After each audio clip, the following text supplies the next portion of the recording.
Fine student, तो बहुत ही important editorial हम लोग इस क्लास में करने जा रहे हैं। विलो, जो कि गूगल ने बनाया है, एक चिप है ये।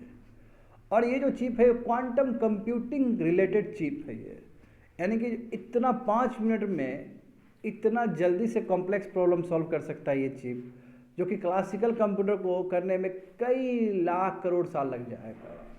तो ऐसा क्या खास बात है इसके अंदर? क्या होता है इंटेंगलमेंट, क्या होता है सुपरपोजिशन, किस तरह क्वांटम कंप्यूटिंग काम करता है, वो सभी चीज़ हम लोग इस एडिटोरियल में समझेंगे। तो देखो यहाँ पे, will solve the intractable challenge of error correction. तो इसको समझोगे तभी समझ में आएगा कि एरर करेक्शन क्यों बोला जा रहा है यहाँ पे। GS paper 2 science and technology, तो टेक्निकल चीज़ तो है ये, हम मानते हैं ये बहुत ही टेक्निकल एडिटोरियल है। समझने का प्रयास करोगे कि गूगल का ये अपना विलो है, गूगल का ये अपना क्वांटम चिप है जो गूगल ने बनाया है इस चीज़ को। और अपने आप में खास बात है, क्यों? क्योंकि गूगल ये क्लेम कर रहा है, गूगल ये बोल रहा है कि हमारा ये जो विलो क्वांटम चिप है, कहीं ना कहीं जो सबसे बड़ा समस्या आता है क्वांटम कंप्यूटिंग में एरर का, तो एरर को भी ये ठीक से क्या कर पाएगा, एरर का भी चैलेंजेस को ये ठीक से ओवरकम कर पाएगा। समझे ना? क्योंकि देखो नॉर्मली जानते हो बीट और क्यूबिट, जो क्लासिकल कंप्यूटर है बच्चे लोग, जो क्लासिकल कंप्यूटर जो कि अभी नॉर्मली हम लोग देखते हैं, तो ये जानते हो कि बीट पे काम करता है। इसमें क्या है, जैसे मान लो कि हम लोग बाइनरी लेते हैं, या फिर मान लो कि 2 the power 4 ले रहे हैं, तो 16 स्टेट हो गया। 4 लोगे ना, 4 स्टेट लोगे तो कितना हो जाए, 2 the power 4 करोगे कितना, 16 हो जाएगा। तो 16 एक साथ एग्जिस्ट नहीं कर सकता है क्लासिकल कंप्यूटर्स में, ये क्लासिकल कंप्यूटिंग में। मगर हम जानते हैं कि क्वांटम कंप्यूटिंग डिफरेंट है।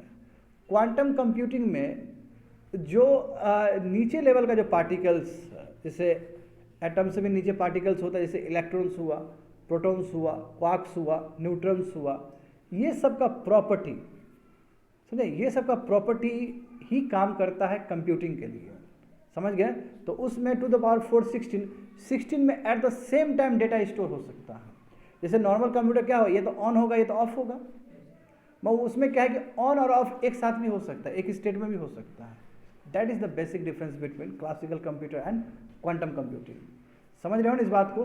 तो देखो, मगर दिक्कत ये है कि क्वांटम कंप्यूटिंग में एरर होने का बहुत चांस रहता है। अब क्यों एरर होता है थोड़ी देर में समझोगे कि क्वांटम कंप्यूटिंग में बहुत एरर होने का चांस होता है, मगर फिर भी गूगल ये क्लेम कर रहा है कि हमारा जो विलो चिप है जो हम बनाए हैं क्वांटम कंप्यूटिंग पे बेस्ड है, ये कहीं ना कहीं इस तरह का चैलेंजेस को भी, एरर का चैलेंजेस को भी हम लोग बढ़िया से ओवरकम कर सकते हैं, उसको सॉल्व कर सकते हैं। देखो, यदि if this effect is replicable, यदि इस जो गूगल क्लेम कर रहा है यदि ये ऐसा हो, तो जाहिर सी बात है कि जो कन्वेंशनल कंप्यूटर या क्लासिकल सुपर कंप्यूटर जो चीज़ नहीं कर पाता है, इम्पॉसिबल वाला चीज़ है, वो चीज़ तुम्हारा विलो बहुत कम समय के अंदर वो कर सकता है। समझे? बहुत कम समय के अंदर कर सकता है। एंड ये जो विलो है उसने 2 कैपेबिलिटीज़ को अभी दिखाया है। और 2 कैपेबिलिटीज़ क्या खास बात है जिसके आधार पर हम कह सकते हैं कि यस, अब जो क्वांटम कंप्यूटिंग चिप है गूगल का विलो, वो इस तरह का जो एरर वाला जो प्रॉब्लम है उसको ये सॉल्व कर सकता है। तो ऐसा क्या चीज़ पाया गया, ऐसा 2 कैपेबिलिटी क्या है इसके पास? तो पहला जो कैपेबिलिटी है वो रैंडम सर्किट सैम्पलिंग है, आरसीएस। आरसीएस का मतलब क्या होता है? एक तरीका है बच्चों जिसमें सीक्वेंस ऑफ नंबर होते हैं, रैंडमली होते हैं, ठीक है। और यदि कोई सीक्वेंस ऑफ नंबर रैंडमली है, हाँ, और उसके ऊपर कोई कंप्यूटिंग करे, समझे ना, और यदि ऐसा सफल हो तो उसी को रैंडम सर्किट सैम्पलिंग कहते हैं। ये एक बेंचमार्क है जो कि बेंचमार्क विलो ने अचीव किया है। तो वो पूछेगा कि रैंडम सर्किट सैम्पलिंग का मतलब क्या होता है, कि रैंडम सर्किट सैम्पलिंग का मतलब एक बेंचमार्क है, एक क्राइटेरिया है, और ये अचीव करना बहुत ज़रूरी होता है किसी भी सिस्टम के लिए, ये प्रूव करने के लिए कि हम बहुत ही बेटर तरीके से कंप्यूटिंग कर सकते हैं। नंबर 1, समझ गए? तो इसमें क्या होता है कि सीक्वेंस ऑफ नंबर रैंडम होता है, और उसको ये क्या करता है, बढ़िया से जो भी सीक्वेंस लगाना है या जो भी कंप्यूटिंग करना है वो बढ़िया से कर लेता है। और विलो ने पास किया है इस चीज़ को, इस बेंचमार्क को पास किया है। अब देखो यहाँ पे तुम समझ सकते हो कैसे पास किया है। विलो ने केवल 5 मिनट लगाया, केवल 5 मिनट, और वो भी एकदम जो कहते हैं ना, जो प्रॉब्लम, बहुत भयानक प्रॉब्लम, जिसको लगभग कह सकते हो कि 10 to the power 24 जीरोस लगता क्लासिकल कंप्यूटर को सॉल्व करने में। इसका मतलब जो यूनिवर्स का जो उम्र है उससे भी ज़्यादा समय लगता है क्लासिकल कंप्यूटर को सॉल्व करने में, वो चीज़ क्वांटम कंप्यूटिंग करके केवल 5 मिनट के अंदर सॉल्व कर दिया गया। बड़ी बात है ना, समझ गए। तो हाँ, मगर अभी RCS का रैंडम सर्किट सैम्पलिंग का कोई अभी कमर्शियल एप्लीकेशन नहीं है, बस अभी ये हो रहा है। कमर्शियल एप्लीकेशन के लिए ज़रूरी है कि और बेटर बनाना। अभी ये सब नेशन स्टेज पे है, सब एक्सपेरिमेंटल स्टेज पे है, समझ रहे हो ना। तो अभी कोई कमर्शियल एप्लीकेशन नहीं हुआ, अभी बस एक्सपेरिमेंटल स्टेज पे है। तो कोई पूछेगा कि रैंडम सर्किट सैम्पलिंग क्या चीज़ से रिलेटेड है, तो क्वांटम कंप्यूटिंग से रिलेटेड है। और यदि कोई भी चिप यदि इस चीज़ को अचीव कर ले तो हम कह सकते हैं कि उसका कंप्यूटिंग स्किल बहुत तगड़ा है, समझे। बट अभी भी मैं कह सकता हूँ कि अभी भी विलो जो चिप है, अभी भी इसका कोई कमर्शियल एप्लीकेशन नहीं हुआ, यानी कि रैंडम सर्किट सैम्पलिंग का अभी कोई भी कमर्शियल एप्लीकेशन नहीं हुआ। आने वाले समय में और ये बेटर होगा, तब जाके हो सकता है कमर्शियल एप्लीकेशन में आए। नंबर 2 देखोगे, एरर करेक्शन, बिल्कुल very very important error correction.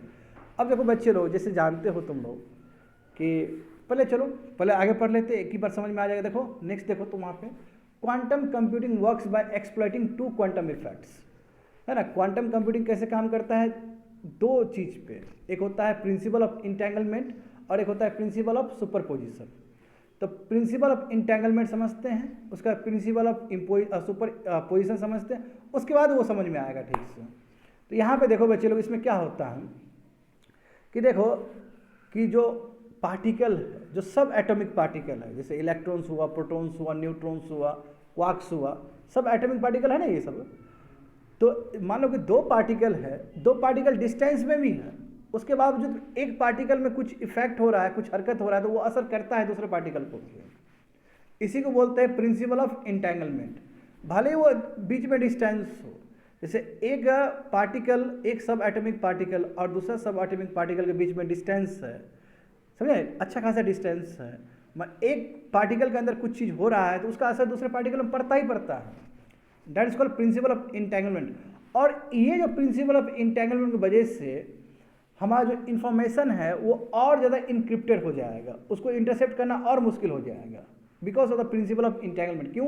क्योंकि एक में बदलाव लाओगे एक पार्टिकल में, तो दूसरे में ऑटोमेटिकली बदलाव हो जाएगा। देखो यहाँ पे क्या लिखा गया है, तो प्रिंसिपल ऑफ इंटेंगलमेंट मतलब कि 2 क्वांटम पार्टिकल है, छोटे छोटे पार्टिकल्स, वही सब एटॉमिक पार्टिकल्स है, ठीक है। वो भले ही एक डिस्टेंस पे है, मगर एक में कुछ करेंगे, changing the state of 1 particle, एक में कुछ चेंज करेंगे तो दूसरे में ऑटोमेटिकली चेंज होगा। यदि तुम सेपरेशन में भी रख रहे हो फिर भी चेंज होगा ही होगा, अपार्ट फ्रॉम अदर एप्लीकेशन। बाकी एप्लीकेशन तो होगा ही होगा इसका प्रिंसिपल ऑफ इंटेंगलमेंट को देखते हुए।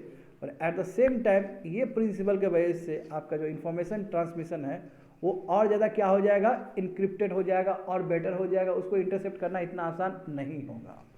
समझ गए ना। तो मैनी रिसर्च ऑर्गेनाइजेशन, चाहे इंडिया स्पेस एप्लीकेशन सेंटर हो, चाहे फिजिकल रिसर्च लेबोरेटरी हो, इसने ये चीज़ करके दिखाया है कैसे क्वांटम इंक्रिप्शन सिस्टम डेवलप किया जा सकता है प्रिंसिपल ऑफ इंटेंगलमेंट से। ये हम लोग भी करके दिखाया, हमारे भी बहुत सारे संस्था करके दिखाया है, भारत का भी।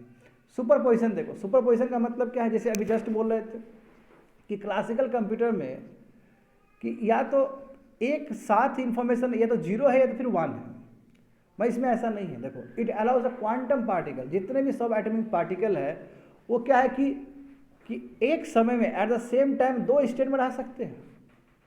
यानी कि नॉर्मली क्या होता है कि 0 है तो बंद है, 1 है तो ऑन है। इसमें क्या है कि 0 और 1 एक साथ हो सकता है। क्रेजी ना, बहुत ही डिफरेंट। इसका मतलब क्या है कि यदि एक साथ एग्जिस्ट कर सकता है तो इन्फॉर्मेशन ज़्यादा कैरी कर सकता है, इन्फॉर्मेशन ज़्यादा वो प्रोसेस कर सकता है। देखो, कन्वेंशनल जो कंप्यूटर है वो बिट्स यूज़ करता है और ये क्यूबिट्स यूज़ कर रहा है। हाँ समझे ना, वही बोला कि जो कन्वेंशनल जो कंप्यूटर होता है वो बिट्स करता है, या तो 1 होगा या फिर 0 होगा।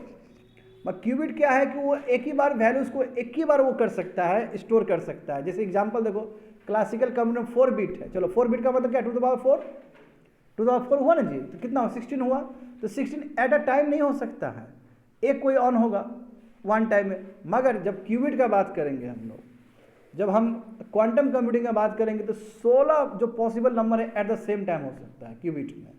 इसलिए क्यूबिट का जो कंप्यूटिंग पावर है बहुत तेज हो जाता है, समझ गए। अब जो छोड़े हैं उसको समझो, जाओ ऊपर जाओ, देखो आप समझो एरर करेक्शन। क्यों एरर करेक्शन?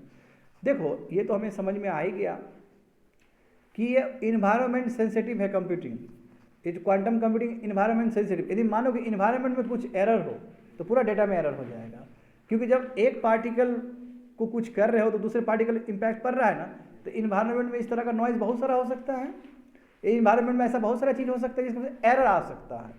इसलिए एरर करेक्शन करना भी एक बहुत बड़ा जटिल चीज़ है, जो कि व्हीलर ने कहा है कि हम करके दिखाएंगे, हमारा बेटर है और आने वाले समय में और इसको बेटर करेंगे। देखो तो सेकंड जो कैपेबिलिटी, पहला कैपेबिलिटी समझ गए, पहला कैपेबिलिटी क्या था तुम्हारा, रैंडम सर्किट सैम्पलिंग, जो अभी कमर्शियल एप्लीकेशन नहीं हुआ, मैं वो भी करके दिखाया है कि चलो कितना कम समय के अंदर हम सैम्पलिंग कर सकते हैं, जो कि क्लासिकल कंप्यूटर को बहुत समय लगेगा। अब यहाँ पे देखो एरर करेक्शन का मतलब कि जो ये सेकंड कैपेबिलिटी है तुम्हारा विलो का, जिसमें क्या है एरर करेक्शन संबंधित बहुत सारा चीज़ हो सकता है। Quantum computing has to tackle error correction, ठीक है। यदि क्वांटम कंप्यूटिंग को यदि कमर्शियल बनना है, वाइबल बनना है, बिजनेस क्रिएट करना है, तो उसके लिए सबसे पहला जो स्टेप क्या करना पड़ेगा, एरर करेक्शन पे काम करना पड़ेगा। देखो क्यों क्यूबिट जो है ना इन्वायरमेंट की वजह से क्यूबिट पर असर पड़ता है, ठीक है, एरर हो जाएगा। और जितना डेटा डालोगे, जितना क्वांटम कंप्यूटर इंक्रीज होते चला जाएगा, उतना ही एरर बढ़ते चला जाएगा। बात समझे, जितना डेटा है उसमें जितना कंप्यूटिंग स्किल होगा, जितना कंप्यूटिंग वो होगा चीज़, उतना ही एरर होने का चांस है, क्योंकि इन्वायरमेंट से ये एरर उठा भी सकता है।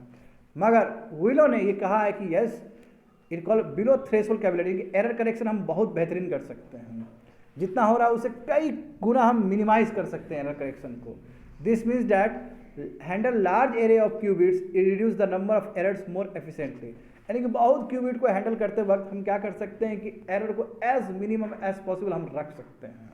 बड़ी बात है। इसका मतलब क्या है कि कंप्यूटर्स, बिल्कुल क्वांटम कंप्यूटर्स बिल्ड हो सकता है, वो भी लोअर एरर के साथ, और आने वाले समय में और बेटर होते चला जाएगा तो और एरर कम होते चला जाएगा। तो ये भी विलो ने करके दिखाया है। तो विलो ने रैंडम सैम्पलिंग सर्किट भी करके दिखाया है, बोला कि उसमें भी हम ठीक है, अभी कमर्शियल एप्लीकेशन नहीं है, आने वाले समय में कर सकते हैं। और दूसरा क्या, एरर करेक्शन में भी दिखाया है कि देखिए कैसे हम एरर करेक्शन कम कर सकते हैं। तो जब विलो ने ये दो चीज़ दिखाया तो ये प्रॉमिस किया है कि क्वांटम कंप्यूटिंग आने वाले समय में कितना भयानक यूज़ हो सकता है। चलो लास्ट पेज में आ जाओगे, तो फाइनल कंक्लूजन क्या है। तो फाइनल कंक्लूजन यही है बच्चे लोग कि क्वांटम कंप्यूटर चाहिए, स्टेबल इन्वायरमेंट चाहिए, क्योंकि देखो एरर होता है ना उसमें, हाँ इवन वाइब्रेशन जो है एक किसी से भी पास हो जाए, अब वाइब्रेशन इन्वायरमेंट में उसको असर डाल देगा वहाँ पे, क्योंकि हम जानते हैं वही सुपर पोजिशन, एक सब एटॉमिक पार्टिकल दूसरे पार्टिकल को इफेक्ट कर रहा है ना, बिल्कुल समझ गए। हाँ, लो टेम्परेचर में रखना पड़ता है, एरर कम से कम हो, और विलो डेमोन्स्ट्रेट करके दिखाई दिया कि हम बहुत कम से कम रख सकते हैं, आने वाले समय में और बेटर कर सकते हैं। तो this promises that really large quantum arrays can be assemble, बहुत आप डेटा इस तरह का आप अकोमुलेट कर सकते हो, समझे। और जो क्लासिकल सुपर कंप्यूटर जो प्रॉब्लम को सॉल्व नहीं कर सकता है, वो क्वांटम कंप्यूटर बहुत इजीली कर देगा। बट वही जो सबसे बड़ा चैलेंज है एरर करेक्शन का, उस पर काम कर ले। तो देखो क्वांटम कंप्यूटिंग का देखो कहाँ कहाँ इसका असर हो सकता है, कहाँ कहाँ इसका यूजेस हो सकता है। तो इंक्रिप्शन और डिक्रिप्शन में, जो पहले ही हम लोग जान चुके हैं, because of the property of principle of entanglement, drug discovery में, इंडस्ट्रियल केमिस्ट्री में, पावर ग्रिड को मैनेज करने में, न्यूक्लियर रिएक्टर में, इवन फंडामेंटल रिसर्च में, तो बहुत सारा जगह पे क्वांटम कंप्यूटिंग यूज हो सकता है। That's it, completed.